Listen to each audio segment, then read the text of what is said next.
Even though most of the academia's restrictions have significantly relaxed, I'm still a bit worried that the Matra might give her trouble. I need to stay here to keep an eye on the situation. Collei, can you head to Sumeru City and find out why she isn't here yet? Does it have to be me? I'd only assign a job this important to someone I trust. Are you not feeling well? Oh no, I'm fine. I've completely recovered. It's just that if I'm going to see her, I think I need to mentally prepare myself first. I know. You'll have a tough time if you go by yourself. If we could arrange for someone to accompany you... Oh, hey there! Ah, it's been a while. What a coincidence. I was just thinking about asking you to accompany Collei to Sumeru City. Sorry, that's not what I meant. It's just that this matter concerns research banned by the academia. Not the sort of thing you'd shout from the rooftops. Also, you happen to know about this situation? There are very few people I can trust to be discreet right now. After giving it much thought, I believe you're the most suitable person for the task. It's complicated, and this isn't the best place to talk about it. We'll fill you in on the details once she arrives. You might have heard about her in Sumeru before. Her name is Faruzan, and she's a very experienced senior researcher. Let's just say that a huge part of Ksharowar's mechanical research over the past 100 years have used her academic discourse and manuscripts as their foundation. She is, but she vanished for 100 years because of a certain incident. She only returned to the academia after being found in the wilderness a few years ago. Because of that, her current personality can be a bit... strange, as is her attitude towards Collei. I'm getting a headache just thinking about it. She doesn't have bad intentions, so you don't have to be scared. I'll try. Yes, Ksharawar and Spontamod researchers are often quite prejudiced, so I can't trust them with this matter. However, Faruzan isn't influenced by modern thinking. In our previous correspondence through letters, she indicated that she'd be willing to help. It's already past our arranged meeting time, but she still hasn't shown up. I don't think so. With her personality, it's more likely that she got wrapped up in some sort of trouble. Anyway, can you go with Collei to the academia and check on Faruzan for me? Thank goodness. I was so anxious. I'm counting on you too. Collei, don't push yourself too hard. Just go there and see what's going on. Our task is important, but not that urgent. If Faruzan really is in some trouble, come back and tell me about it. We can always reschedule our meeting. After all, if she's distracted by other things, it'll affect her ability to help us. All right, let's go!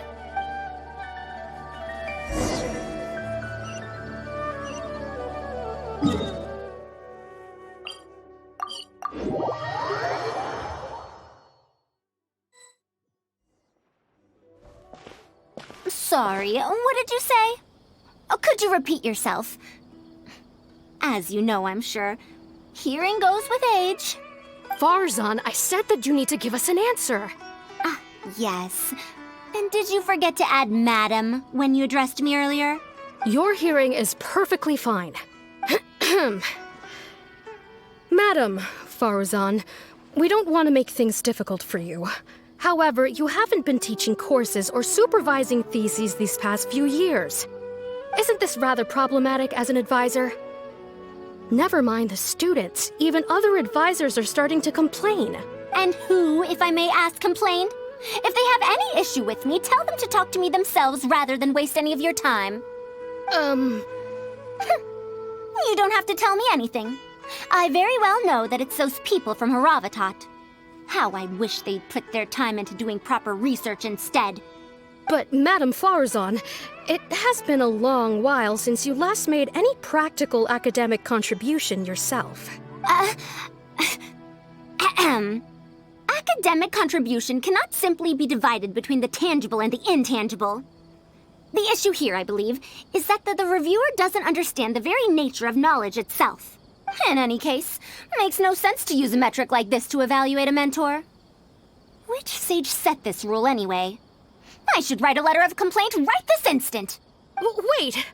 Madame Faruzan, please let me finish. That's her, all right. But the person with her doesn't look like a Matra. Shh! She hates it when people call her young! Her body apparently stopped aging during the year she was gone. So that's why she looks the same as she did 100 years ago. Okay, I think I'm ready for this. Let's go! Anyway, Akara Crafts and the leader of Ksharawar would like to invite you to collaborate on this project. They're wondering if you'd be interested. Madame Faruzan? Are you listening? Mm-hmm. Ah, Collei! Why are you here at the Academia? Are you feeling better now? I'm much better, Madame Faruzan. It's all thanks to the Traveler and the Dendro Archon. Have you been sleeping well? You seem to be developing some eye bags. Is that brat Tighnari forcing you to stay up late again? No, it's because I'm a slow learner. It's not Master's fault. It's good to be hardworking, but you need to take care of your health. I'll have to give Tighnari a right talking to when I see him. I'll also prepare some health supplements for you. There's really no need. Ah, and is the person beside you the legendary Traveler? Oh, I've heard much about you before. In fact, I've been meaning to meet you for a while now.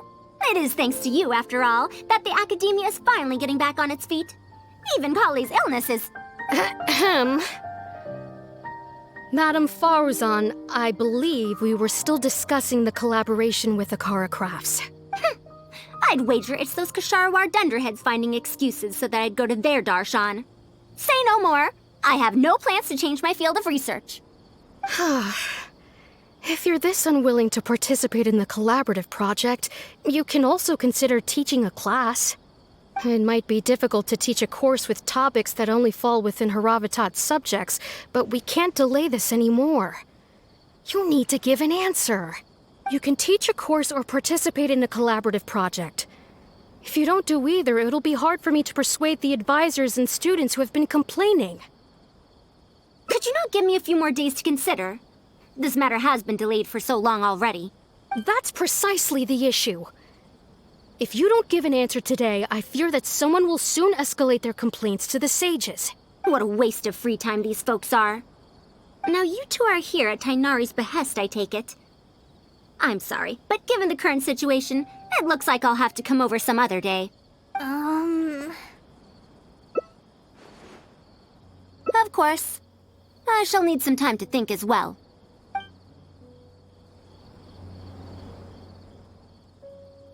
What now? She seems so busy. Master said there's no rush, but I know that he's been busy working on something at Pardis DI, so he hasn't returned to Gandharville for several days now. I feel for Madame Faruzan, but I still want to ask her to come with us. But if I get her in trouble with the Academia, then she won't have the time to help Master. What should I do? Oh, this is such a headache. Yeah, that would be the best for them both. I'll check with Master later and see if there's anything I can help him with. But I'm sure he'll say, the best thing you can do now is study hard, so I don't have to give you remedial lessons. Huh? Oh yes! This way she can get her problem sorted out quickly, and then she can go see Master. So if I also stay and help... that still sounds kinda scary. Okay then. I'm counting on you.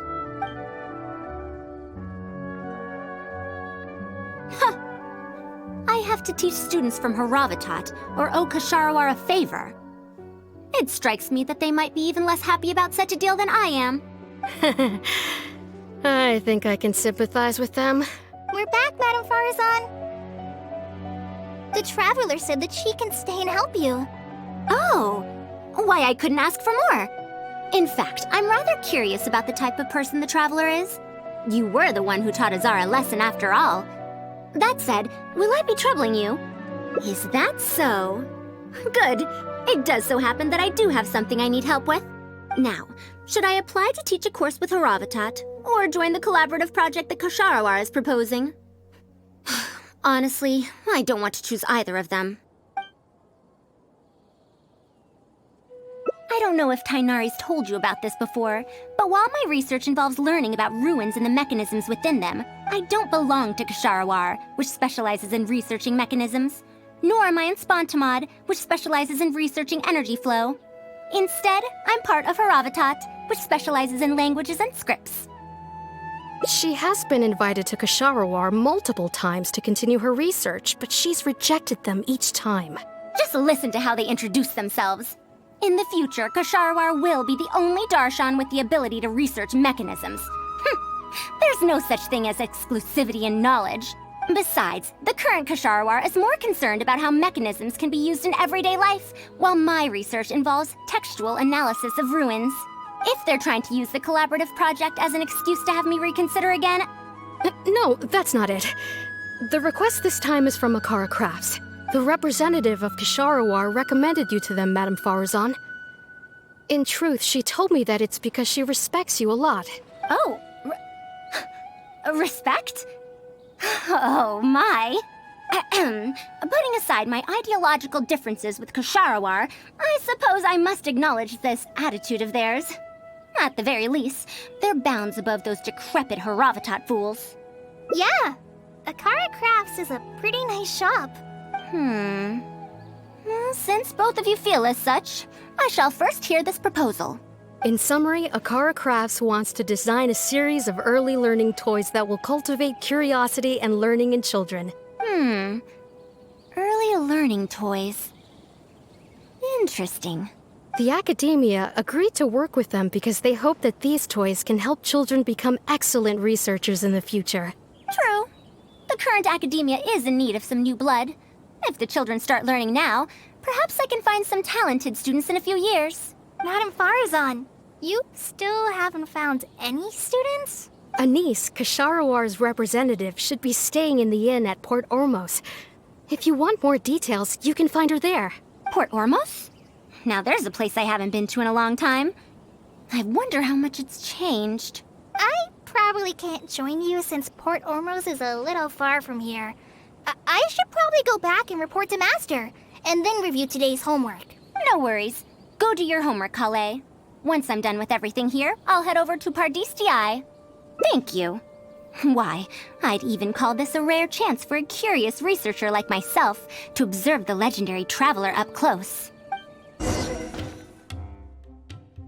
Madame Faruzan!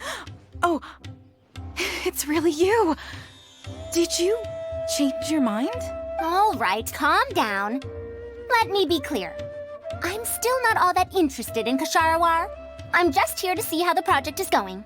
After all, you're here as representatives of the academia in this collaboration. The reputation of all research is at stake here, so I will not simply stand by should mistakes get made. Either way, it's good that you were willing to come. Now, we've given Akara Crafts many ideas over the past couple of days. However, their owner thinks that our designs are too complicated, which will drive production costs too far up. That's expected. Students who have never had to deal with budgetary constraints probably don't understand how important it is to keep costs low. How enviable. If you join the Ksharawar, your budget will be as big as you want it to be. I guarantee it. That's enough. I will not repeat myself. Take me to Akara Crafts owner first, if you please. All right. He's usually at the slope up ahead recruiting volunteers to test out his toys. Let's just head over. The wind rises.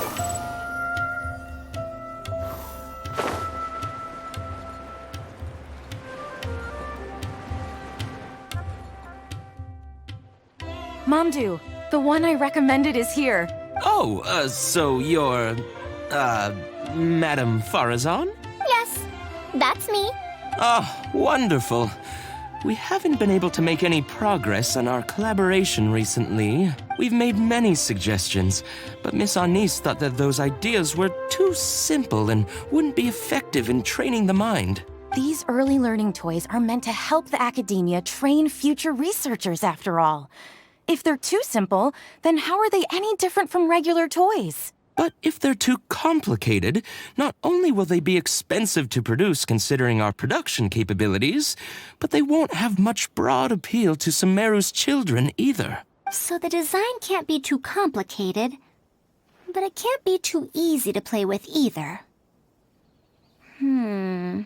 I remember that in your notes, many contraptions have managed to fulfill complex functions despite using simple parts. Maybe we can do something similar with these early learning toys. The contraptions in my notes? I didn't create those. I simply took the contraptions in the ruins apart and analyzed them. But now that you mention it, the ruins did have things like that. Do you have a pen, paper, and scissors? I'll make a paper prototype. You have an idea already? I suppose I should have expected as much of a respected academia senior researcher. We do have those. Yes, please, help yourself. Oh, you're done already? Let me explain. These 3 thick lines represent 3 poles. These paper strips of varying lengths represent rings of different sizes. They can be slotted onto the poles and stacked up like a tower. Well, that is easier to make than I expected. So, how is this game played? That's very simple as well. You just need to shift the tower from this pole to another pole. Isn't this a little too simple? Even by the standards of an early learning toy, I mean.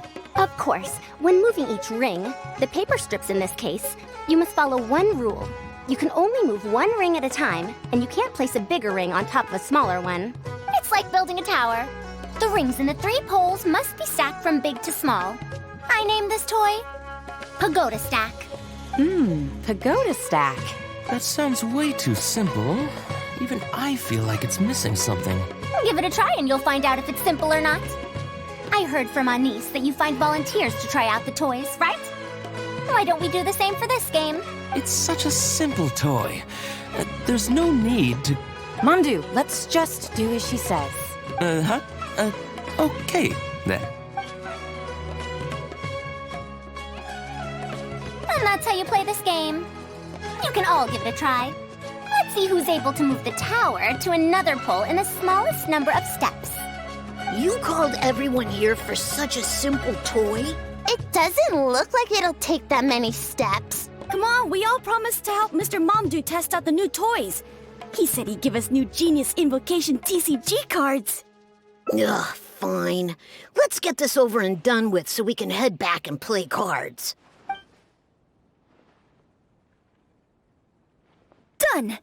It took me 19 steps. Huh? It took me over 20 steps. I only needed 18 steps. Not bad. Looks like you're all familiar with the rules now. Then let's increase the difficulty. The next tower will be 5 layers tall. Now then, give it a shot. Wait, there's more? Well, since we're already here, why don't we just give it a try? An extra layer shouldn't make it that much harder, right? What's going on? I've already moved over 30 steps, but I'm still not done yet. I'm almost done. Looks like I'm the faster one this time. Done! It took me 35 steps. What? How? This pagoda stack toy is pretty fun to play with. Good. We'll try it one final time. This time, we'll add 2 more layers, making 7 layers in total. Mamdu, we've still got quite a few paper strips here. Why don't you give this a go as well? Do you need that many steps for something this simple? Let me try. Madam Faruzan, allow me to try it as well. You were looking at it quite seriously just now. Are you starting to understand the principles involved? I think so. If you want to test out your hypothesis, you'll just have to play and find out. Got it. We don't have enough paper strips left for you, Traveler.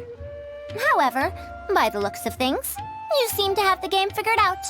Why don't you guess what the lowest number of steps needed to solve a 7-layer pagoda stack is? What a shame. You were close. However, you did well for someone seeing pagoda stack for the first time. Let's see how well they do then. If I move this small ring, then the big one won't be able to go on top of it. Oh, this is going to take more steps than I expected. I've lost count of how many steps I've taken. Can I restart? This got a lot harder. I solved it! Madam Faruzan, it takes 127 steps in total. That many? But there are only 7 layers. For every extra layer in the pagoda stack, the move order you need to consider becomes much more complex, and the number of steps required will at least double. More accurately, it will require double the steps, plus 1 each time. You did well. You didn't underestimate the principles behind it just because it's an early learning toy. The complexity of any given contraption isn't determined by the number of parts it has. The way the parts interact and the rules behind how it operates are important too. Oh, I see. No wonder you emphasized in your notes that no contraption should ever be underestimated. I see. So even a simple toy can become complex with the right set of rules. That's right. The rules used for pagoda stack are the simplest kind when it comes to ancient contraption-making techniques. I could spend some time picking out all those machines that do something similar and write you a reference book. Once that happens, you can give the volunteers the reference book and paper prototypes and find out which toy is the most popular. Do you have any other toys? Yeah, when can we play with them? In about 2 days or so, I think. Anise, if you're free, can you help me with the illustrations for the reference book? Of course! I'd be honored. 2 days should be enough for us to find more volunteers. Then we can organize a huge conference here, at which we can announce which toy we'll be making. You'd be most welcome. We need more people to get a healthy range of opinions. The more, the merrier. Thank you for coming here with me today. I'll walk back with you.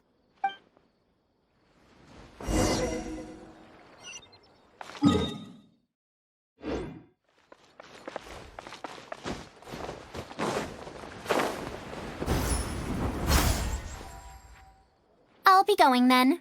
Say hi to Tighnari and Collei for me if you can. Once everything here is settled, I'll make my way over to Pardistii as quickly as I can. Anise, we haven't had much time to get to know each other, but she seems like a good kid. She's able to calmly figure out the basic principles behind something without being influenced by others. I'll do my best to teach her over the next few days. Still, how much she learns will really depend on her.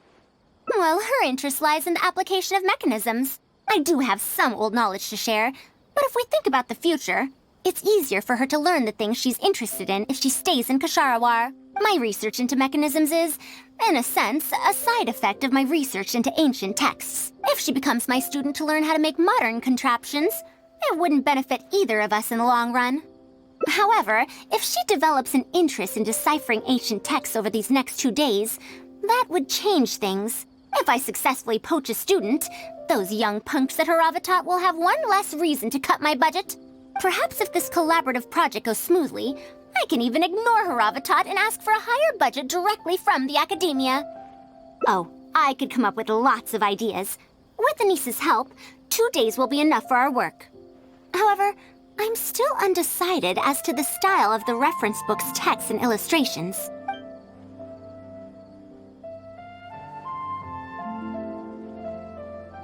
You're right. If no one understands the reference book, it doesn't matter how detailed it is. It's better to make it simpler and fun so that children will be interested in the subject. It'll also make it easier for me to recruit students in the long run. Thank you. I'll take your opinion into account. See you in 2 days. Oh, you're here. We're just starting to set up the venue. We've called up everyone we possibly could have. This is going to be quite the event. My masterpiece is going to be exhibited after all. Let's see what the academia shall say about it this time. And if we activate this little mechanism just like that, a Sumeru rose will appear at the top of the cane. Oh, I see. I thought it came out of thin air! It's amazing! If the mechanism was bigger, you could make a rabbit appear, right? Then you can't use a cane. Could you switch it out with a hat or something? You're applying what you learned creatively. Not bad. Let's look at the next page. If you fold an origami bird like this, it'll fly further and more stably. Whoa, you can make a mechanism using just a piece of paper? The principles at play are even more important than the parts that make up a mechanism. These are pretty cool. I'm tempted to try them out. I'm not that interested in toys, but if they'll be beneficial for children's development... Everyone, we have paper prototypes and craft materials that you can use to make your own toys. Come try them out. This is such a well-prepared event. I'll give it a go. But we want to play too! It's fine. We have a lot of paper prototypes and craft materials. All feedback is also welcomed. Oh, my origami bird flew further this time. Professor Faruzan, how can I make mine fly further? Ahem. Just madam will do. Maybe in the future, you may indeed get the chance to call me Professor. You may wish to pay attention to these few details. Here, for example. All right. Try it again. Wow! It really did fly farther! Madam Faruzan, will we learn origami at the Academia? Of course you will. If you become a researcher, you can explore any field you like to your heart's content.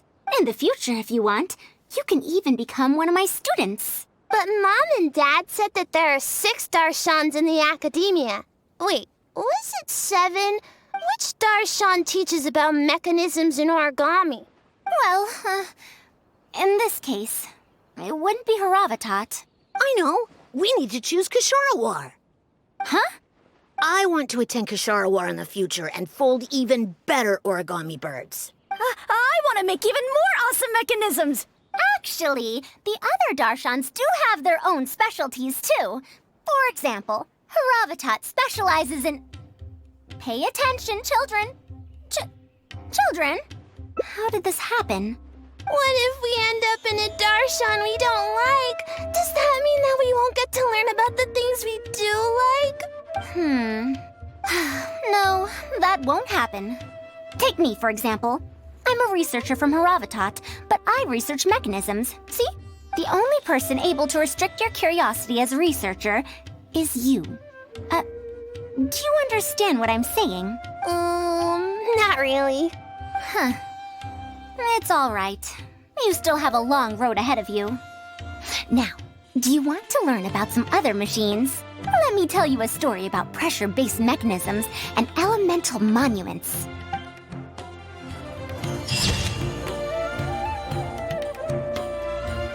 So hard to get in Haravatat. Perhaps if this collaborative project goes smoothly, I can even ignore Haravatat and ask for a higher budget directly from the Academia. Oh, I could come up with lots of ideas. With Anis's help, 2 days will be enough for our work. However, I'm still undecided as to the style of the reference book's text and illustrations. You're right. Explanations are a core part of early developments, too. By using detailed and accurate illustrations, we can impart knowledge more effectively.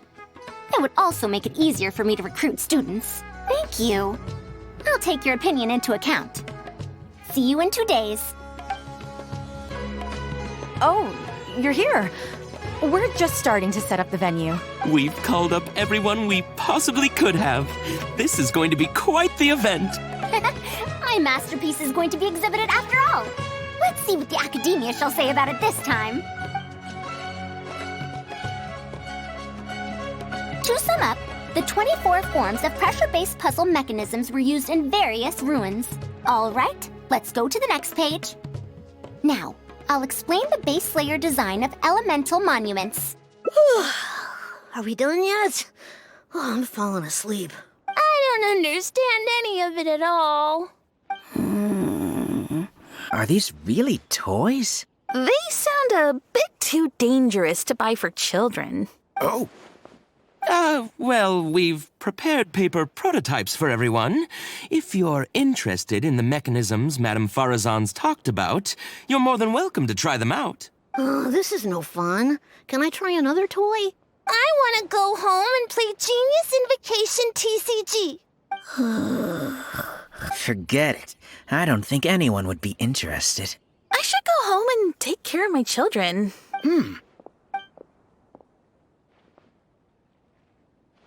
How did this happen? Forget about getting opinions from others. No one even wanted to stay and try them out. I'm sorry. I think we miscalculated. No, you simply gave suggestions. I was the one who decided to follow through. Anise, too, was only following my instructions. I will find a way to make up for this error. Please, give me some time. I'll write another reference book. Excuse me, but are you the one who wrote this reference book? Yes. Who are you? Ah, you're that man mountain who was in the crowd just now. Do I stand out that much? Well, I guess I don't look like someone who'd have anything to do with toys. Let me introduce myself. I'm Kamal, the branch master of Sumeru's Adventurers Guild. What's the branch master doing here? Were you looking for us, or did something happen? I came to Port Ormos to visit some old friends. On the way over, I saw the booklet you were handing out, so I came to take a look. Can you print a few more copies of this booklet and sell them to the Adventurers Guild? Also, could you make full-fledged models of those paper prototypes and sell them to us as well? What does the Adventurers Guild want with these toys? You may see them as toys, but to adventurers who need to deal with all sorts of machines and contraptions within ancient ruins, this booklet is a true treasure. We have many members who can't read, so books are of little use to them. What they know of handling mechanisms has been learned solely through word of mouth. Even if the academia granted public access to all their books, there are people who can't use them. Ah, and our booklet is practically all pictures. Well, it is designed for children. It might be a bit too difficult for children, but it's perfect for adventurers. Also, those paper strips, you call them paper prototypes? If you can make wooden versions for demonstration purposes, even the most illiterate person would be able to follow along and understand. If we can supply a model set for each branch, and if each adventurer carries a booklet with them, then ruin exploration will become much safer. You really think so? I mean, yes. I always knew it. Knowledge will always be needed, one way or another. Making models of contraptions for the Adventurers Guild? To be honest, that sounds like a good avenue to explore to me. We'll probably have to send in a separate application, but it shouldn't be an issue. After all, this concerns safety during the exploration of ruins. It's a problem that the academia is actually trying to address as well. Then let's cut to the chase and discuss the details of our first order. The amount we're offering to pay in advance is this much.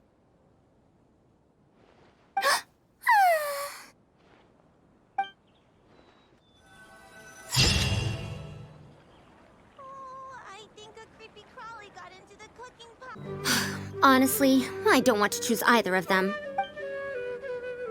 You might have heard of it before. Haravatat is an academic faction that researches languages and runes. 100 years ago, Madame Faruzan was a researcher from that darshan. No, not was. Still am. Yes, of course. But current Haravatat students can't really, understand her direction of research. So even if she opened a course, chances are that no one would attend. In summary, I mean to interpret the configurations and solutions of ruin mechanisms via the deciphering of on-site stone carvings and unearthed documents. It'll include research into general documents dealing with such ancient machines. The research method is supported by Haravatat, yes, but the content deals heavily with both ruins and mechanisms. Also, there are fewer and fewer unexplored ruins left nowadays, and Ksharuar researchers have been developing their own theories on mechanisms. As such, they don't need to rely on ancient documents. They're far too complacent. Ancient mechanisms are more dangerous and complex than one might imagine. I'm telling you, things weren't like this 100 years ago. All researchers back then were interested in exploring knowledge from a variety of topics. They also gave more respect to unknown mechanisms. Nowadays, all people are interested in are mainstream subjects in popular research. Even if they attended my course, I wouldn't be interested in teaching them. Also, the people here think that my research is outdated and unrealistic, so they keep cutting my funding. Why, I think they could all stand to learn from Collei. She's a hard-working child and respects her elders. Huh? Why me? If only those who came to my lectures were more like you. Speaking of which, are you feeling better? You don't have to confine yourself to Gandharvaville anymore, right? I just remembered that I have a lot of studying to do. I need to head back and find Master. Are you telling me to start a reading course for Collei? Huh? Wait. Although Tighnari has academic dealings with the academia, he isn't considered part of it. This means that Collei isn't technically a student. No, she's right. The old academia became consumed by their arrogance precisely because they ignored the public.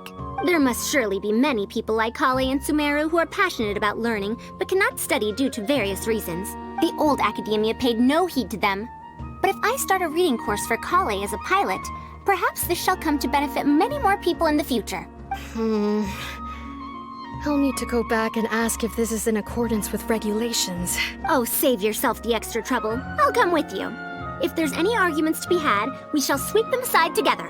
Traveler, Collei, do wait for us a little while outside the academia. I'll be back in just a moment. Wait! Let's catch up with her.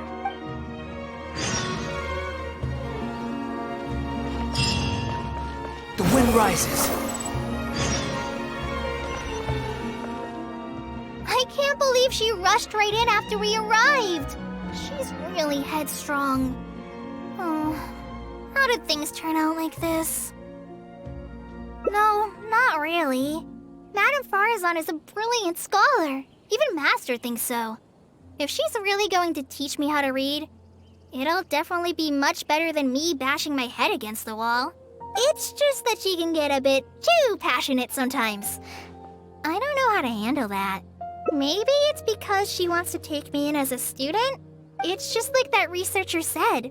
The academia has completely changed during the 100 years that Faruzan was gone. I don't really get it. But it does seem like Haravitat's students aren't optimistic about the prospects of doing research with her.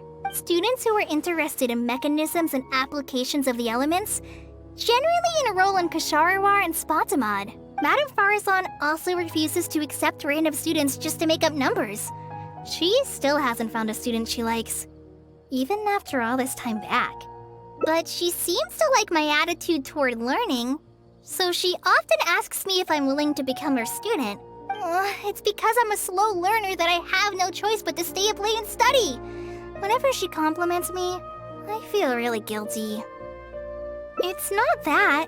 Madame Faruzan respects my choices. She hasn't been trying to persuade me, especially since she knows I need to rest and recuperate. She sometimes brings food to Gandharvaville for me, and each time she says that Master can't find out. Now that you mention it, it does feel a bit like that. Do I really look that young?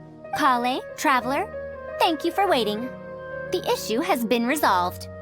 I argued with the higher-ups and convinced them of the practicality and necessity of educating the general public. If I'm not mistaken, they're the students of my classmates' students. They're a lot less forceful than their predecessors, though. I'd say they caved rather quickly. Amazing. It's just that we need to fill in every single page of the application. It's been a century, but the academia is as picky as ever. Let's see now. What do we need to fill in? Course name, learning objectives, teaching methods, course materials. I suppose we can fill in the course name last. That's a bit too general, I'd say. After all, this class's target audience isn't toddlers or children, but rather people who already know the basics of reading. As such, we'll need a more specific learning objective. How about proficiency in reading and writing? That's true. If we use children's teaching materials, we'll only end up wasting a lot of time on things that students would already know. And you have your job as a forest ranger, Collei. People who attend this course in the future are also likely to have life commitments. We need more effective teaching methods. Master always tells me that practice is the best way to learn. That's why I often ask him to help me find simple books to read. It must have been difficult to get books in Sumeru in recent years, no? Tighnari really went the extra mile for you. Expanding literacy is a capital notion. Now that the academia is easing restrictions on the circulation of books, there should be more people who have become interested in reading. It's a great time to conduct this course. So that's next on the list. I fear that I'm at a loss as to which books youngsters like nowadays. Would The Legend of Antara be too old of a story? Fair. Collei, what have you been reading lately? Me? I've been reading light novels from Inazuma. I heard that ever since we were allowed to sell books in Sumeru again, some people set up stalls at Treasure Street to sell light novels. I've been meaning to go there and check it out. Light novels? This is my first time hearing about such a thing, but I doubt I will procure suitable teaching materials from the House of Dana. Treasure Street it is. Wait for us, Madame Faruzan! You wouldn't think someone as fast as her is over 100. Let's pick up the pace and catch up to her.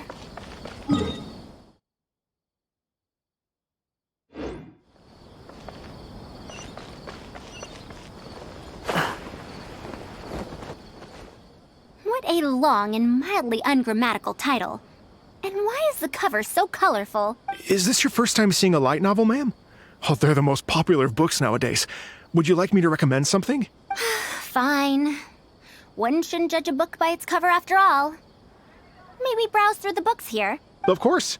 Why don't you try this one? It's Outlander Brigade, When the Wind of Death Blew Towards the Blonde Samurai. I heard that this book's author describes action in vivid detail. Now I've only skimmed through a few pages, but it feels like it's all fight scenes. There are only subjects and predicates, and the syntax is a tad simple. Subjects? Predicates? The protagonist just ends up fighting in every scene with no proper build-up. Will anyone even enjoy a story that's only comprised of fights? How about...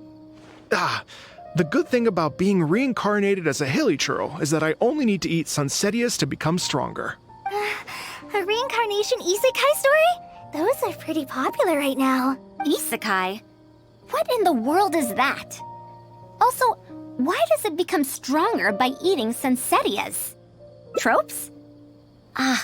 Those fictional rules used to push the plot forward, yes?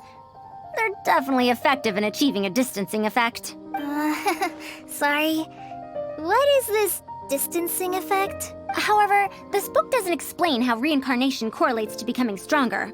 Such an illogical rule will affect the coherence of the story. Will readers really accept this? How about this? I had to fight tooth and nail to get this in stock. Oh, that's the latest volume of Onibudo! Now that's a rather normal title length. Oh, Collei, do you like this series? Yes, but I don't like it that much. Madam, are you going to use this series as teaching material? Let me see. The dialogue flows quite well, but there are too many phrases here that I don't recognize. Third eye of perception, illusory mirror, and so on. Aren't these terms that are tied to tropes? I also thought those names were strange when I was reading them. It's impossible to derive the meaning of these phrases in isolation. Also, their morphological properties are quite pedestrian, really. Or did the protagonist purposely create these strange names to disorient their foes? So there's no deeper purpose. It's quite hard to understand stories written these days. You're right. It's such a weird book. But you keep wanting to read the next page. Even the most popular book in Sumeru back then had greater depth than anything written today. Yes, a Bahumano researcher wrote it while researching folk legends. The plot had many twists. The world building was fantastic, and even the writing could withstand scrutiny. When it was still being published, many people in the academia were reading it. Even the sages back then all described the story as a timeless classic. The series must have concluded after so many years, right? Perhaps it's even more popular now. Is there a book like that in Sumeru? I've never heard of such a thing before. What's the title? It's called Tales of Shariar. Do you sell it here? Tales of Shariar? I don't think I've heard of that before. When was it published? About 100 years ago. 100 years ago? Are you pulling my leg? What sort of book can remain popular for 100 years? The Legend of Antara is popular to this very day, isn't it? I just heard someone telling it a few days ago in a cafe. If an old story like that is still being shared, then Tales of Shariar must be even more popular. Even if that is the case, I really don't carry that book here in my store. What? Is that because of the Academia's strict control over books in recent years? I can't believe they've allowed the people of Sumeru to become so uncivilized. How can they not know about the Tales of Shahryar? Tales of Shahryar? Oh, wait! I think I heard an antique seller on the other end of Treasure Street mention that name before. I mean, it is a book from 100 years ago. Why don't you try asking for it there? Tales of Shahryar is considered an antique now? How could the Academia have let such an excellent work of literature be forgotten like this? Traveler, Collei, I'm going to get to the bottom of this. Let's meet at the antique sellers. Madam, wait! Oh no, this is bad. You asked me why I'm scared of Madame Faruzan, right?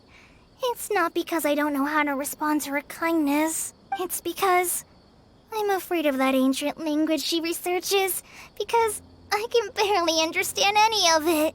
What if she uses ancient texts as teaching material? Even so, what if researchers from 100 years ago like to use ancient languages in their books? We've got to catch up to her!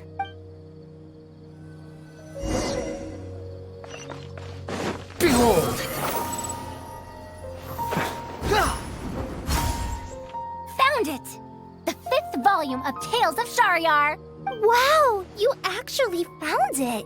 I never thought this book would ever get sold. All right, that's our teaching material secured. We also now know what to call this course.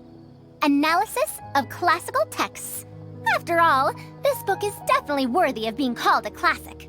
Can I take a look?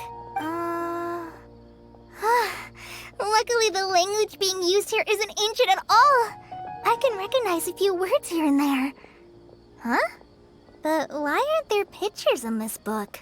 As long as the writing is good, readers won't need any illustrations to imagine the scenes. Worry not. I shall thoroughly explain the difficult sections. You'll like this book. I know it. After all this time, I wonder if Aaliyah and Aziz ended up together. And who obtained the desert gem in the end? Sir, do you have the subsequent volumes of this series? I don't think so. Is that so? And here I thought I could finally read the ending. Never mind, I'll keep searching for the later volumes myself. If I'm to use it as a teaching material, it's better to start earlier in the series. Where are the first 4 volumes? Why aren't they all together? I don't have those either. Actually, this is the only volume I have. Is this series really that popular? No. It's not popular at all. Rather, there's absolutely no demand for it. No demand? Impossible. Back then, I'd come across at least 3 groups of people talking about it during a single stroll at the Academia. Seriously? No one told me that this book was anything special when I first got it. Where did you get this from? Can you still contact the seller? I'm afraid not. This book was sold together with a whole bunch of antique furniture. I didn't even notice it initially. Otherwise, the Matra would have come knocking. Wait, is this book actually worth a lot? It can't be, right? That's impossible. No matter how strict the Academia was, there's no way Tales of Shahryar could have fallen into such a state. I do remember a passerby skimming through the book a few days ago. However, he simply sighed and left. He sighed? Why would he react like that? Given the quality of Tales of Shahryar, he should have been entranced after a single glance. I'm sorry. Traveler, Collei, please give me a moment. I'd like to look through this book first. Why is there another misunderstanding between Aaliyah and Aziz? Also, why is there no mention of the Desert Gem at all? And a new character is introduced with no foreshadowing at all? Also, what are all these new names and terms? Is this really the Tales of Shahryar I know? Well, that passerby reacted in much the same way. It's Mada from the cafe over there. You know, the fellow who spends all day telling the legend of Antara. Since that's also a very old story, maybe he knows a thing or two about that, Tales of, whatever it's called. Then let's go ask around at the cafe. Huh? Madame Faruzan? Huh? Oh, yes. Let's go.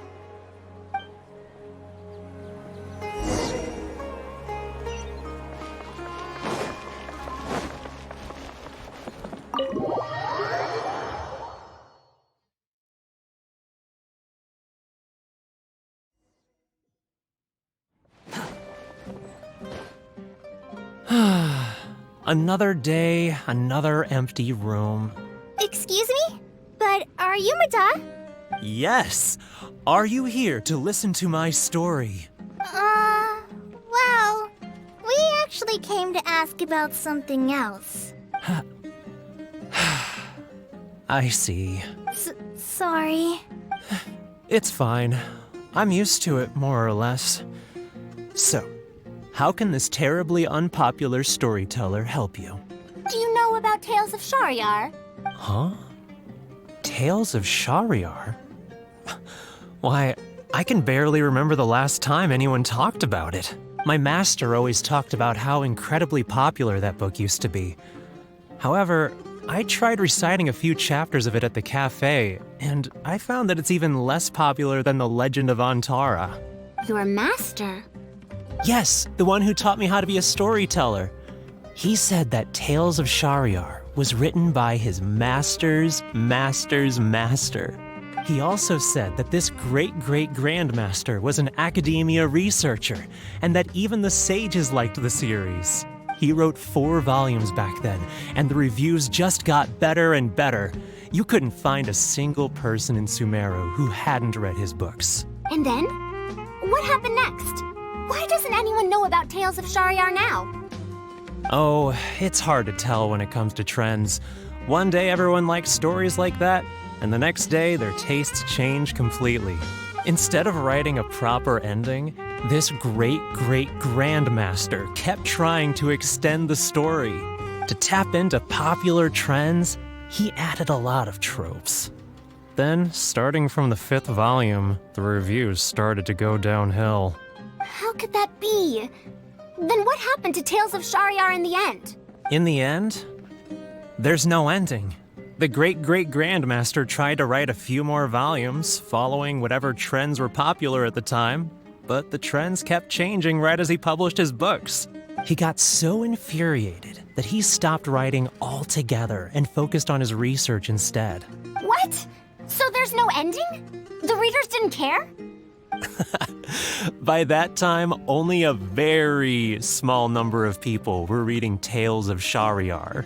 Anyway, my master probably exaggerated.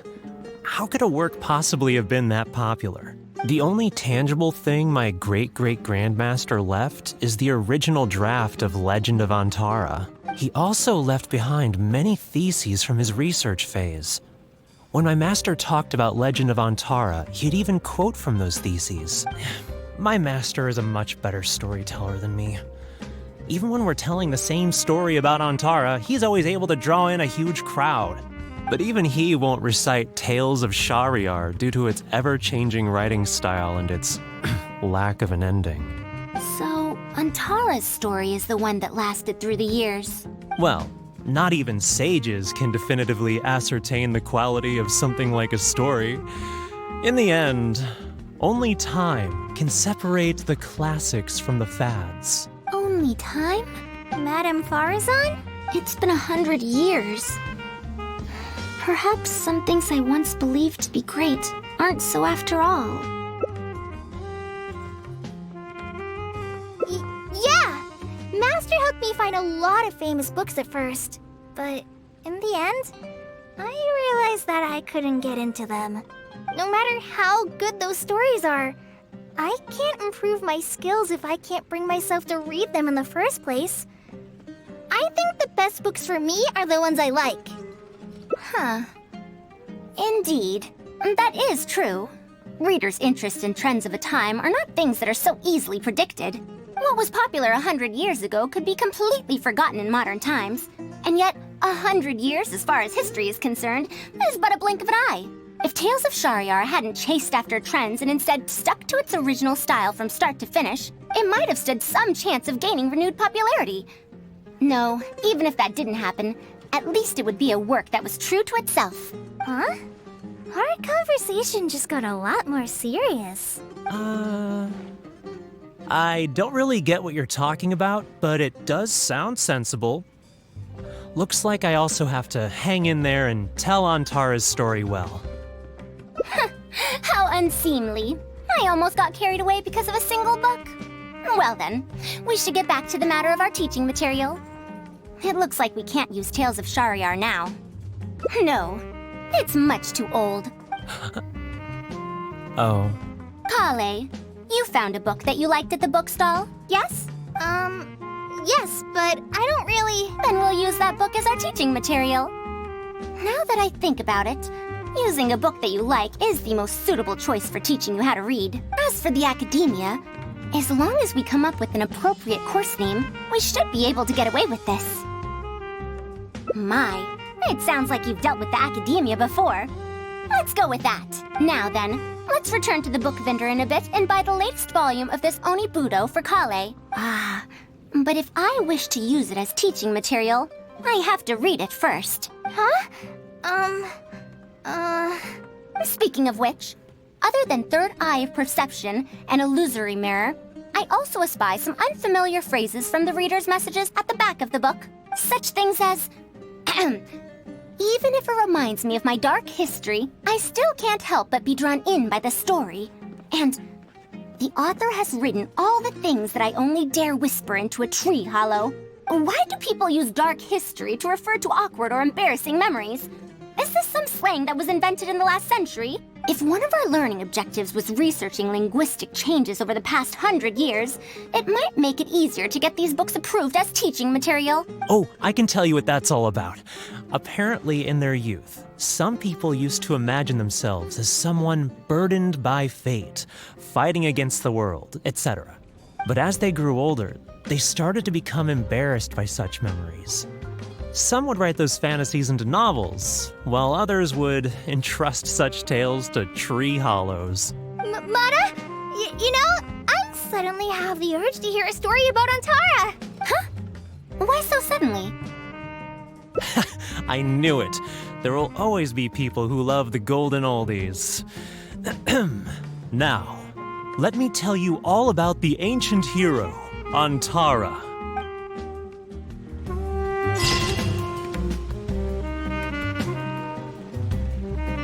What should I do? Oh, this is such a headache. But if someone does complain to the academia, wouldn't it make Faruzan's situation more awkward? And if the academia investigated and found her at Party's DI, things would get even worse for her. Do you have some way to invite her over to Party's DI without stepping on the academia's toes? Okay then, I'm counting on you. Huh. I have to teach students from Haravatat or Okasharawar a favor. It strikes me that they might be even less happy about such a deal than I am. I think I can sympathize with them. Madam Faruzan, we're back!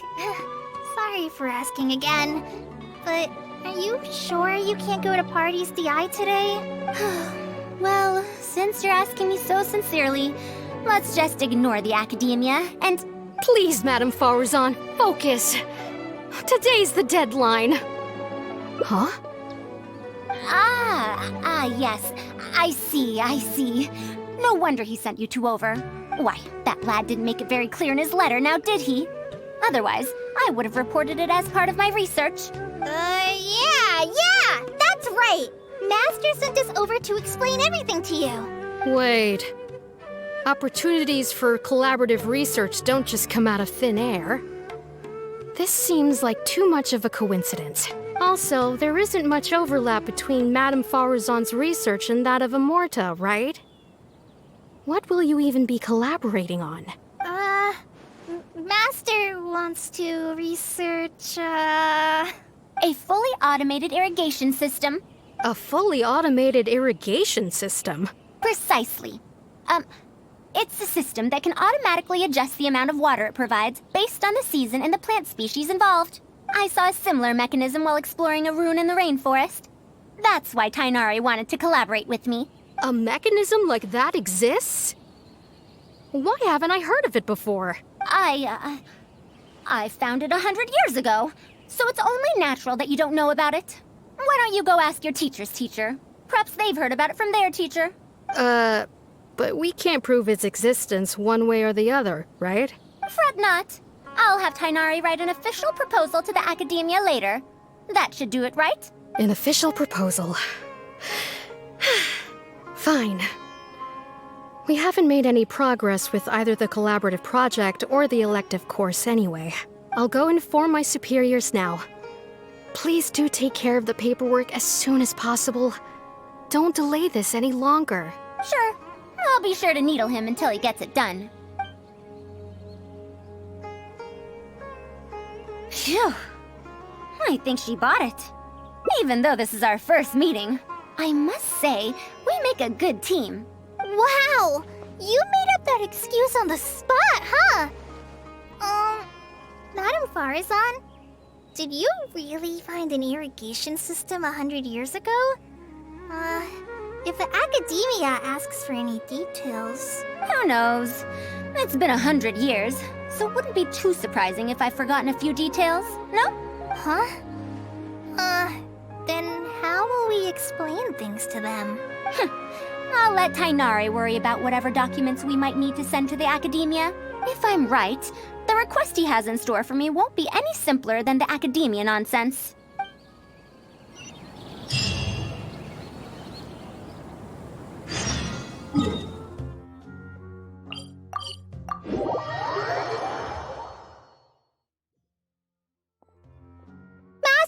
We're back! Huh? Where did he go? You don't have to shout. I can hear you. Well, you got here much faster than I expected. I thought you'd have a lot more business to take care of. Thanks to the Traveler, I was able to, pawn off various problems of mine onto others. Onto others? What does that mean? We can discuss that later. You're looking for me because of the thing you mentioned in the letter, right? That's right. Please, follow me. A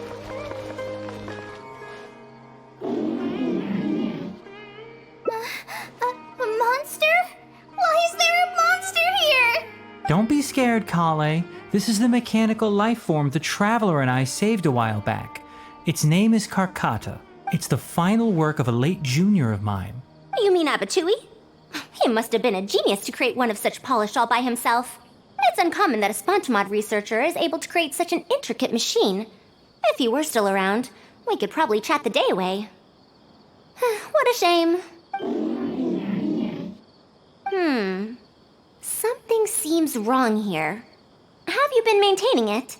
Mechanical life forms are much more fragile than they look.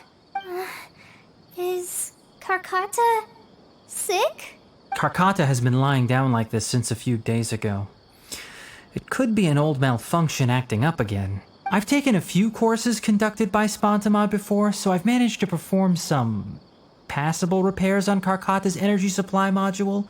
However, it seems the issue this time is with its transmission. My knowledge can only prevent its condition from deteriorating any further. But, Madame Faruzan, you should be able to find a way to repair it. Not necessarily. Mechanical life forms are created using techniques from alchemy, elemental science, and more. There are multiple modules here that influence each other. A simplistic knowledge of mechanisms will not serve here. You know that as well. Each mechanical life form is very different from the next. So even I cannot be sure if my understanding of mechanical life forms is going to be of any use to our little crab friend here. Carcata. Can you all go outside for a minute? I need a bit of space. Before I do a thorough check, everything we've just said is but conjecture. All right. We're counting on you, Madame Faruzan.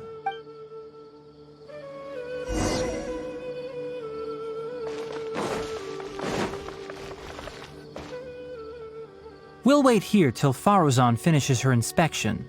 In the meantime, I'd like to talk to you about her. Her past, huh? Quite a few people in the academia know about what happened to her. Perhaps it'd be best if I'm the one to tell you.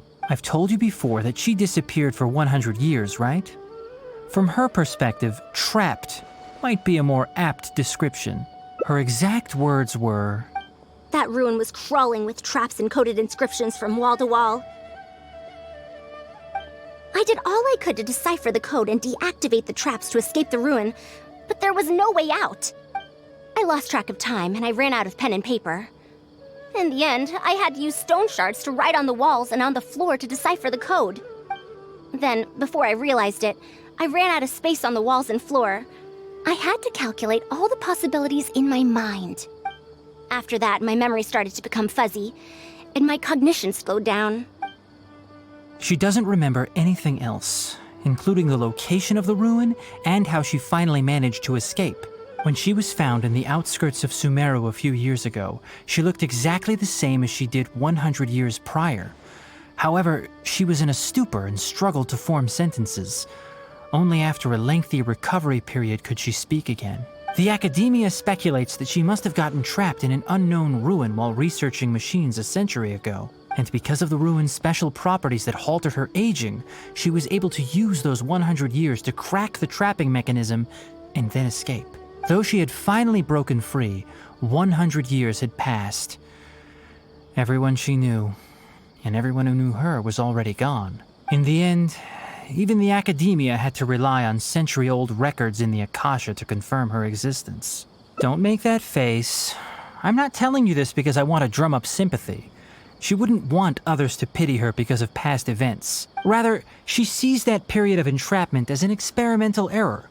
As a researcher, she must accept everything that results from her experiments, even if they don't fall within expectations. Even after going through so much, she's returned to Sumeru and still hasn't given up on her research. Due to changes over the years and drift in academic subjects, she holds some rather strong opinions about the current academia, and she has no shortage of detractors herself. What I want to say is that no matter what era we're in, Faruzan is a true senior researcher in every sense of the word. She has her own deep understanding of various ruins and machines. If there's a chance, you should talk about them with her. It'll definitely be helpful for your journey. Master, Madame Faruzan's done. Oh? Let's head over. With any luck, she might have figured something out. I never thought that I'd encounter a restitution module once again after 100 years. Abattoir really installed quite a few impressive things on this. If my guess is correct, this mechanical life form has displayed attempts at self-sustenance before, right? Such as collecting parts to repair itself, for instance? It used them for something else, but as far as its design goes, it does have a function like that. I knew it. If I'm not wrong, Carcata's issue lies with its restitution module. Abatui's modified this module extensively, but the core parts and design philosophy are very similar to the principles as I know them. They are all based on principles learned from the ruins. The creators of the ruins machine once tried to create a perpetual mechanism that could replace life or even surpass it. The restitution module is the result of one of their countless attempts. It replicates the behavior of living things to achieve a self-repair function. However, the energy required in maintenance of the module became an issue. Energy consumption? Maintenance? For example, a living thing's heart can deliver nutrients and blood to various organs.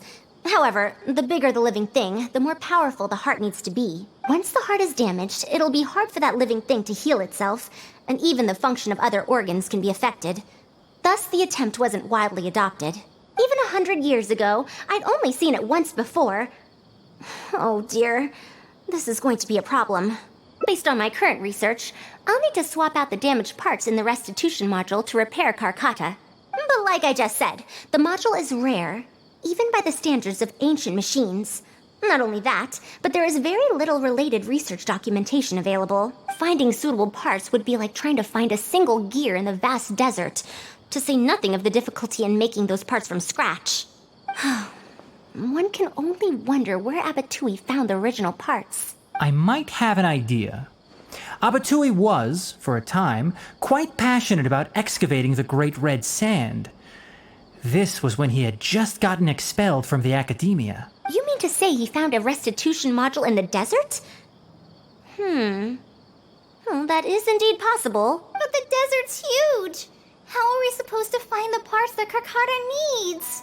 According to the Academia's records, no similar parts have been found in the Great Red Sand over the past 100 years.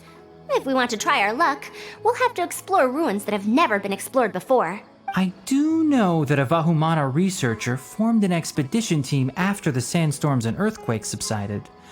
They are now exploring areas of the desert that used to be difficult to access. Should we ask them if they've made any new discoveries lately? The chances are slim, but it's at least more effective than running around like headless chickens. His name is Raid. I think he's stationed at the northeast part of the Hypostyle Desert. Let's go look for him once Carcotta settles down. Oh, you and Collei should probably stay. Carcotta's condition may be stable, but it would still be better if some of us stay to look after it. Besides, you still need to take care of the trouble that the Academia left for me. Trouble from the Academia? I thought you said you pawned it off to someone else. Wait, don't tell me. I'll let Collei fill you in on the details. I look forward to seeing your work, Tighnari.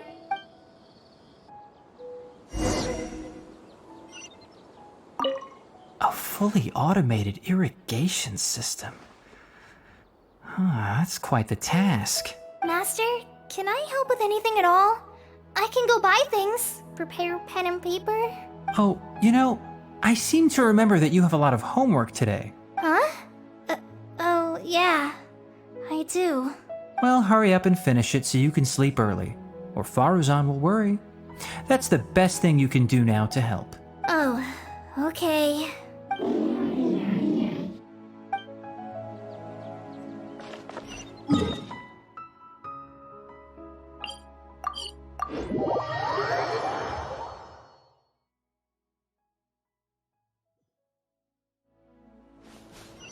Squall and Fury!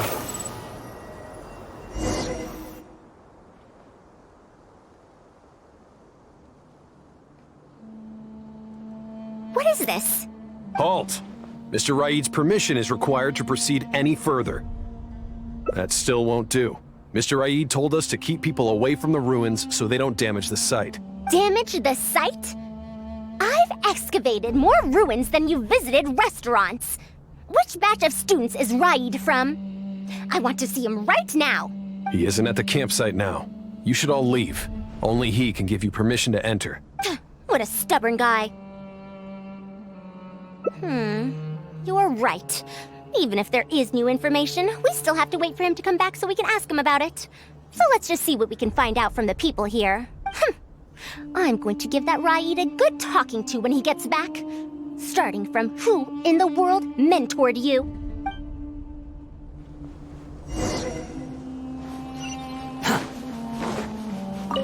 That machine looks amazing! Could it be the legendary Ruin Wanderer? The location seems to fit too. Might that legend actually be true? Too slow.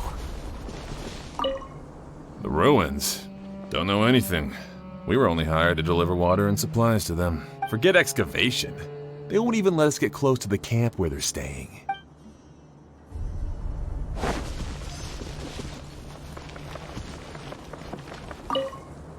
This area used to be ravaged by frequent sandstorms, but it's been calm lately for some reason. They say that this was done by a single traveler?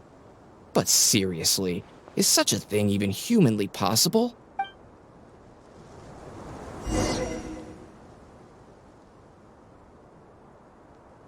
Well, I found out everything I could. Is there anything that stands out to you? Ruin Wanderer. That's the first time I've heard that name. But that wreckage did seem a bit weird. It's a bit far away, and I can't really say for sure from this distance. Perhaps we should ask the villager from before about the legend first. Huh? What are you guys doing back here? I wouldn't blame you for not knowing about it, youngsters. After all, it's a tale that's over a decade old. It's said that this monster, the Ruin Wanderer, traversed through various ruins for centuries. Many adventurers had claimed to see it while exploring. Some said that it was like a giant, while others said that it was like a beast. However, none knew why it wandered the ruins. Then, about 10 years ago, we stopped hearing any news about it in Sumeru. No one has seen it since then, and the legend has since faded into memory. You youngsters probably don't know about the Ruin Wanderer nowadays, but it was famous for centuries. Centuries? Impossible. I heard nothing about it back then. It could only have been around for a few decades at most. Wait, back then? Indulge my curiosity for a moment. Why do you think that wreckage is the Ruin Wanderer? Well, I had also heard that secondhand from... You heard that nonsense from the Eremites after they got drunk, right? Who are you? Madam Faruzan, it is a pleasure. I'm Raid, the one who organized this archaeological expedition. I'd heard of you at the academia, but I didn't expect to run into you here. Truly, it is an honor. And this must be the famous traveler, I presume. What brings the two of you here? Have you found any special contraptions and relics in the ruins that you've been investigating? I'm ashamed to say that we haven't found anything noteworthy, even though we've been investigating for a while now. Really? That ruin wanderer isn't noteworthy to you? I'm afraid those are mere rumors. Really, I sometimes wish that those people would put as much effort into their work as they do into gossiping. You're right, sir. I'll get back to work now. The wise do not buy into rumors, so it is said. I believe that you too, Madam Faruzan, do not put any stock into such baseless talk. It is also said that real knowledge shall come from practice. I can help you research the excavated relics and see if I can find out anything new about them. You can take credit for any new discoveries. I believe this offer to be sufficiently attractive. In truth, I could ask for nothing better than your help with our research. However, you two must be tired after a long journey. I'd feel bad if I set you to work immediately. It's getting late and my subordinates and I are heading back to the camp to rest. Why don't you find a place to spend the night first? We can continue our discussion tomorrow. There's a tent that the villagers occasionally use to rest. It's a bit simple, yes, but I hope you won't mind. Since you need to rest as well, let's do just that.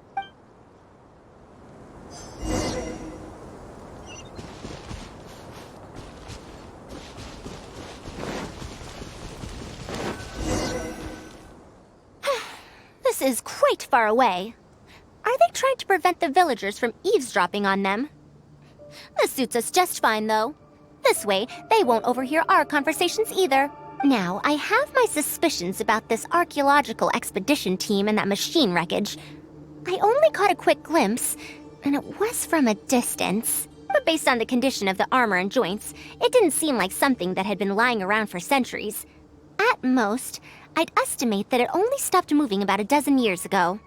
Yes, the timing coincides with the spreading of the legend. Now, assuming that it really is the Ruin Wanderer, how do you suppose it was able to maintain a relatively good condition despite high-intensity operation over the course of several decades? That's right.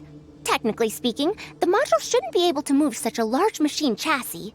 However, I'm basing my knowledge on the mechanical life forms I've seen before.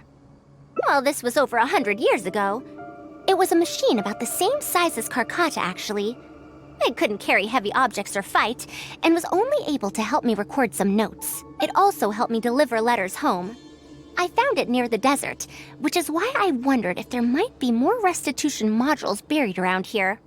Honestly, people in ancient times might have already solved the problem of providing enough power for all I know. I'll need to research this properly.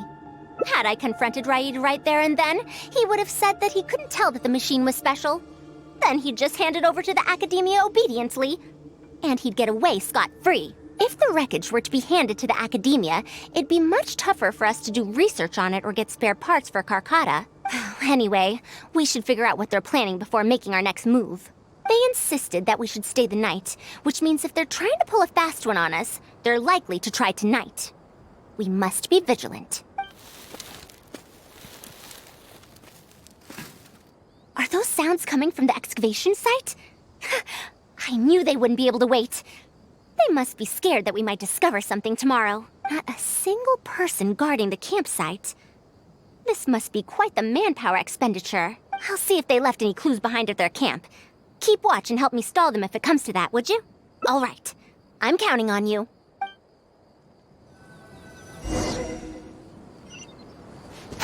Behold! Quit following me. Why isn't the tent here yet? We need to switch it out tonight. It's still on the way. I'm afraid this is the first time we're delivering such a huge one. You good-for-nothings are just a load of trouble, aren't you? We wouldn't have to deal with these interlopers if you had kept those lips of yours from flapping. Hurry up and hide our current tent and deliver the new one to me tonight, no matter what it takes. Huh? Who's there? I'm sorry. I'm just a bit upset because my subordinates aren't doing their jobs properly. When did you get here?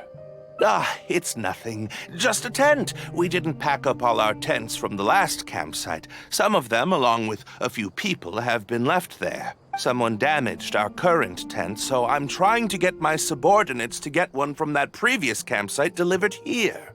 The relics in the ruins are highly valuable, so I'm worried that treasure hoarders and bandits might try to steal them. Since the tent isn't here yet and I can't fall asleep, I came here to patrol. Well, these things are antiques after all. There will always be people interested in buying them. I hired so many people precisely because I was worried about that happening. Speaking of which, I'd like to ask, is the Academia really aware that you've traversed through the desert to come here in the middle of the night? Also, where's Faruzan? Why isn't she with you? I'm right here. Also, you forgot to address me as Madam.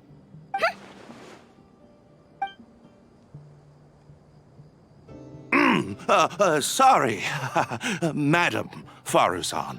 You were all making so much noise that I couldn't sleep, which is why I got the Traveler to find out what was going on. But for some reason, that one task took forever, so I came to check in on the situation.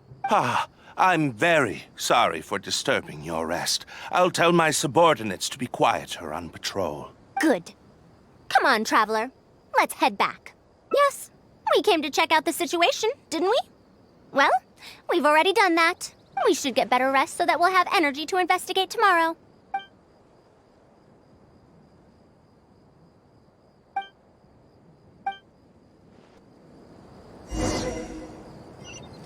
The wind rises.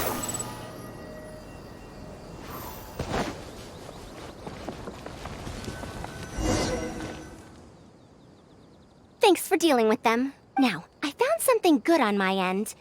These are the excavation records from their campsite. According to them, the ruins have been raided before, with numerous traps and contraptions having already been triggered. I also observed the wreckage up close earlier.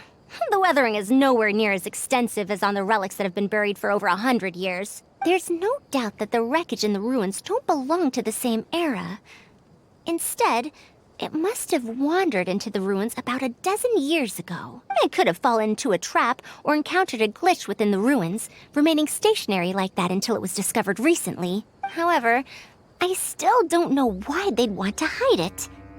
I have no doubt that the researcher could definitely reach the same conclusion I did. The last few pages of the excavation records are written in code, which I still need time to decipher. The answer may lie within those pages. It's just wordplay. And if anything, that's my wheelhouse.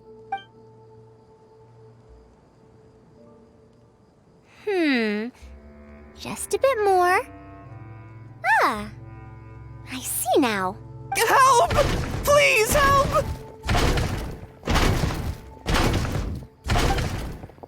Why are you running away? Come back! Protect me!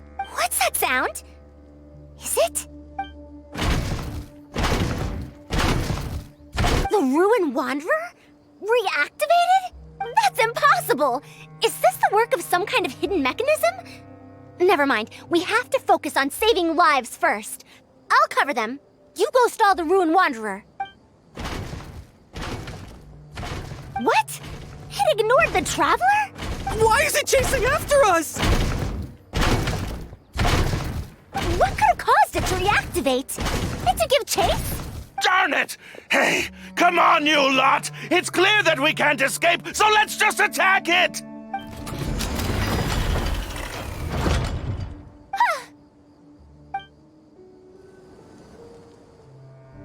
It stopped? Hey, you guys, get up there and tell me what's going on! But what if it suddenly moves? You good-for-nothings! Why is everyone I hired so useless? Move! I'll do it myself. Looks like this thing's parts can't handle the load of functioning anymore after years of disrepair. When it first reactivated, I was wondering if it'd be as amazing as the legends had pegged it to be. I didn't expect it to be so much weaker than it looks. How disappointing. Disappointing, you say? Now, is that because you won't be able to sell it for much? Faruzan, you may be my senior as an academia researcher, but that doesn't mean you get to slander me. You wrote these excavation records, did you not? Or perhaps calling it a ledger might jog your memory a bit better. I don't recognize that thing. January 3rd, excavated 5 tents. January 5th, 3 tents sold. January 10th, 1 special tent pre-sold. It must quickly be switched out with an old tent. You're supposed to be an archaeological expedition team, and yet here you are, secretly selling the relics and profiting from it.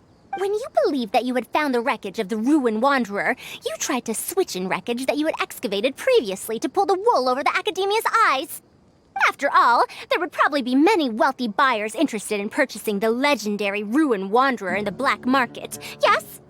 And then we arrived just before you could finish your work. That forced you to speed up your plan, and you tried to complete the switch overnight before I could investigate the wreckage. In your haste, however, you accidentally activated the Ruin Wanderer instead. Did I get that all right? I don't know what you're talking about. You lack the curiosity befitting a man of knowledge, nor do you have respect for mechanical life forms. You're not fit to be a researcher. Ridiculous. Curiosity? Respect? I'm not here to hear you preach. Hey, we're leaving. Mr. Raid! Behind you?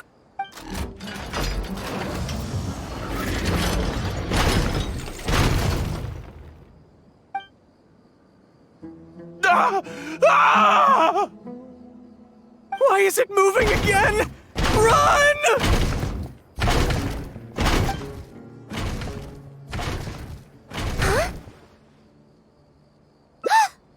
Some said that it was like a giant, while others said that it was like a beast. However, none knew why it wandered the ruins. Technically speaking, the module shouldn't be able to move such a large machine chassis. However, I'm basing my knowledge on the mechanical life forms I've seen before. Centuries? Impossible. I heard nothing about it back then. It could only have been around for a few decades at most. Why is it chasing after us? So you've been looking for me this whole time?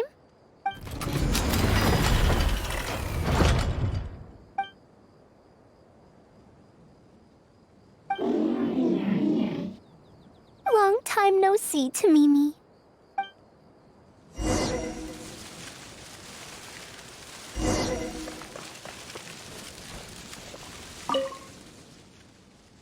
Dear Faruzan, I hope you're doing well. It has been over 20 years since you went missing. People from the academia keep telling us to give up and that you're most likely dead. But somehow, I feel like you're still alive. Yes, that you live still in some corner of this world. You've always been persistent, able to shine no matter what situation you face. I believe that this persistence serves you well in surviving and finding your way home. Unfortunately, I likely won't be able to welcome you home when you do. I don't have much time left, and my reflexes have slowed. Others keep telling me to stop exploring ruins. Only Tamimi is still the same as before, always running off to places which you've been to. Your teacher and friends came up with an idea to remodel Tamimi, so it can search for you in our place. You didn't like coming home back then and would always get Tamimi to send a letter back. Now we're leaving a letter with Tamimi. I wonder if it'll ever be delivered to you. I don't know the answer to that question, but if you ever read this letter, I hope it'll be when you've already found your way home. I regret not being able to say this to you myself, but I'll still feel sincerely happy for you, my dear daughter. Welcome home, Faruzan. Look at you, Tamimi. You've changed so much after all these years. Thank you for waiting for me all this time. I've safely received the letters. Your work is done now. You can sleep. Tamimi, the mechanical life form I encountered back then. When I would go on expeditions, it would follow me, take notes for me, and send my letters home. When I met with that accident, it was on the way to deliver a letter for me. I once thought that I'd never get to see it again. I didn't expect my teacher and others to remodel its self-repair function, upgrading it to self-learning. And so, in order to plumb the depths of unknown ruins and overcome dangerous traps, it repaired and modified itself using parts it found along the way. 1 decade of wandering became many, and soon, Tamimi, which used to be incapable of even moving heavy objects, became the Ruin Wanderer, all so it could deliver these last letters from them to me. The strain to support such a huge body must have turned out to be too much for your heart, right? Even after the remodeling, its restitution module still can't function perfectly in perpetuity. It has been pushing itself beyond its limits over the past few decades. Just like a living being, mechanical life forms have a limited lifespan. It probably became trapped in the ruins all those years ago because its shelf life had run out. It most likely only reactivated because it detected my presence. And then it mustered up everything it had to deliver that last letter. Now, it can finally rest in peace. Tighnari told you what happened to me, right? You don't have to apologize. It's not like this incident is a secret in the academia. Besides, I've always treated it as a failed experiment. As a researcher, I must accept this result. However, finding out that so many people were affected by my failure does make me feel somewhat conflicted. Can you head back to Pardis Di first? We've been here for a while, and it's best not to make Collei and the rest worry. As for me, I want to stay with Tamimi for a bit longer. Just a bit.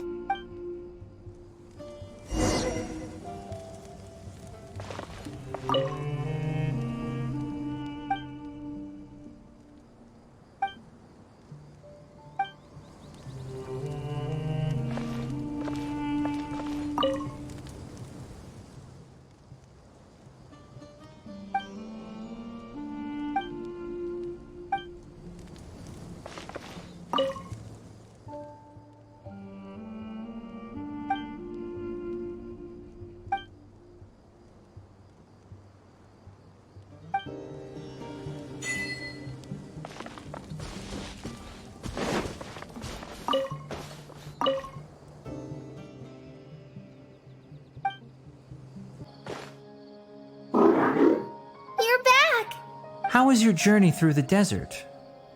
Wait, where's Madame Faruzan?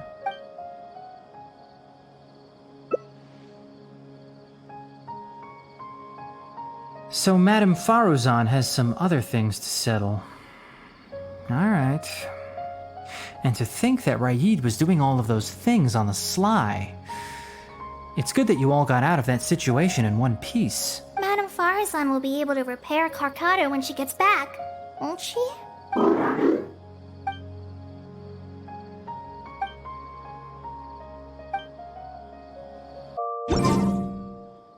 back! What? Is there to be no welcoming party? Madame Faruzan, we're over here! That's more like it. Now, here are some components I brought back from the desert. Switch these out with the ones Carcata is using right now, and it'll be back in ship shape. So this is a relic of an ancient civilization? Unbelievable. Thankfully, it didn't end up in Raid's unscrupulous hands. Unscrupulous, huh? Sounds like you already told them what happened. Is that so? Thank you. We will talk about everything else later. It's nothing. I've already given all the evidence we have against Raid to the Academia. They're going to be very busy.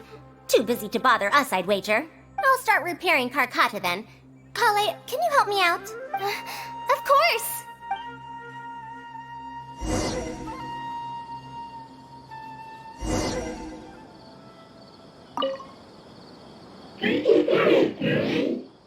It looks fine, but even so, it needs to properly rest up. Faruzan went out after repairing Carcata. She seems to be looking for you for some reason. Well, I will not probe any further. However, if you need any help, do feel free to ask.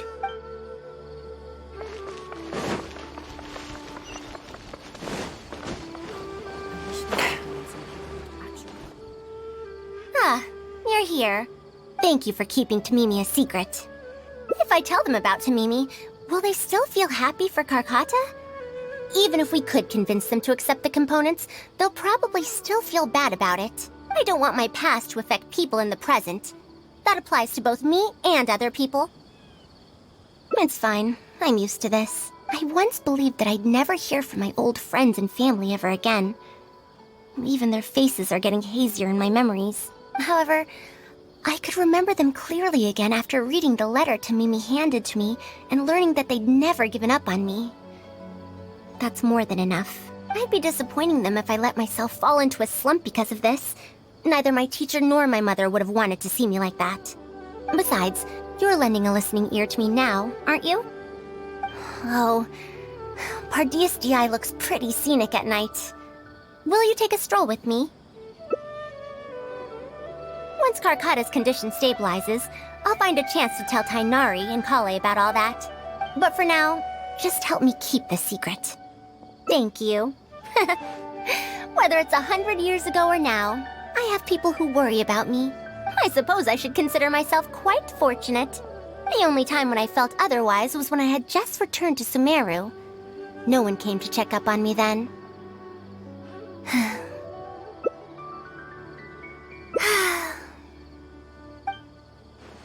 Yeah, I'm home.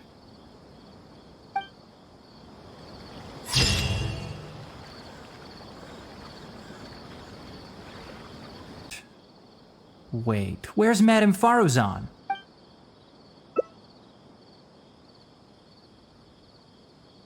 Oh no. She finally got to reunite with an old friend from 100 years ago. But As a researcher, she could perhaps accept it.